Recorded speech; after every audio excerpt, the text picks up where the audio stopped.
The most fulfilling and sometimes stressful time of the year for Oklahoma's charitable nonprofits is the holiday season. So many people need help to make their Thanksgiving or Christmas a reality, and there are only so many resources and donations to go around. Taylor Jackson joins us now with more on how these organizations are gearing up for the holiday season. Taylor. Rich, over the last 2 years, consumers have had to spend more on groceries and fuel. Nonprofit charities say inflation has impacted them, but hasn't prevented them from making a difference in Oklahomans' lives. Just up the Kilpatrick Turnpike at Quail Springs Mall, the Salvation Army kicked off their annual Angel Tree program.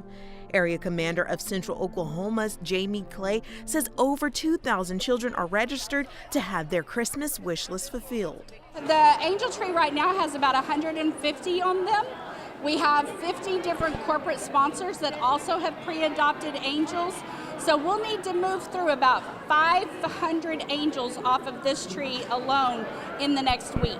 With prices increasing in stores, the Salvation Army encouraged those who needed assistance to sign up for the program.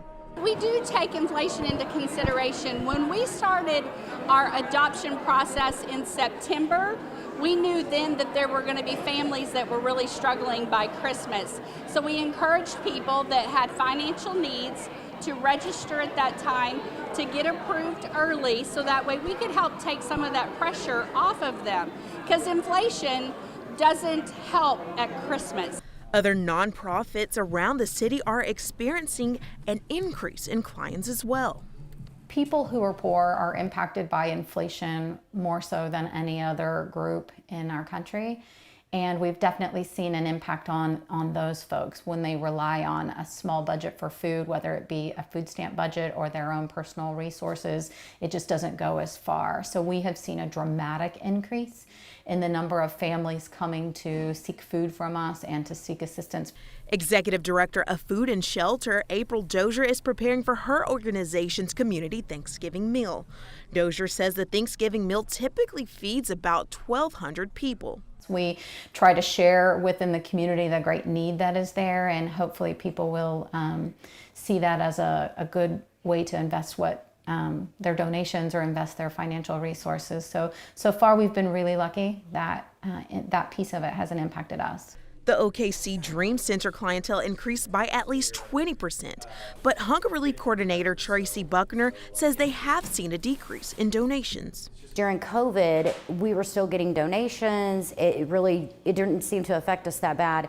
And then after COVID and the inflation went up, people just kind of stopped donating. Thanks to local churches, they will be able to provide meals for those in need for Thanksgiving. We have a church that's going to donate 250 turkeys, and then we have another church that donated $500. In War Acres, City Center is in need of volunteers for their Thanksgiving event.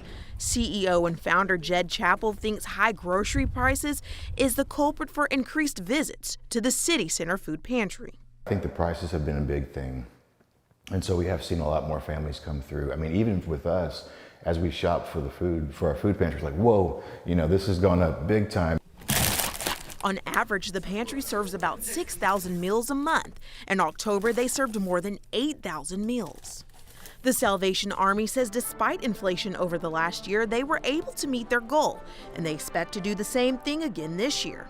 We did have some inflation problems last year as well, but one of the things that's so great is no matter what inflation is doing, Oklahomans are proud people, and they come out in droves and they adopt those kids and make sure every child has a beautiful Christmas. Adult shorts, adult pajamas. City Center and OKC Dream Center are also preparing to hand out Christmas gifts next month.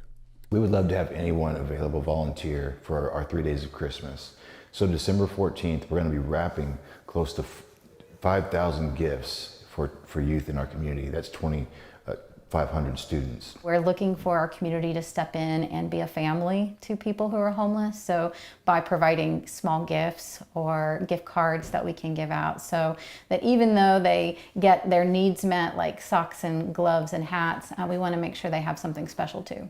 Organizations like Food and Shelter are thankful for the increase of donations they receive around the holiday season, but they want Oklahomans to keep in mind that donations are needed year-round. So homelessness is not an issue that just impacts people around the holidays. It is a year-round issue. It's an emergency for people experiencing it. And because we're seeing such a rising cost in living, whether it be at the grocery store, at the gas station, or just the amount of rents and utilities people are having to pay, we're seeing a really significant increase in people experiencing homelessness. And that's not going to stop just because winter's coming.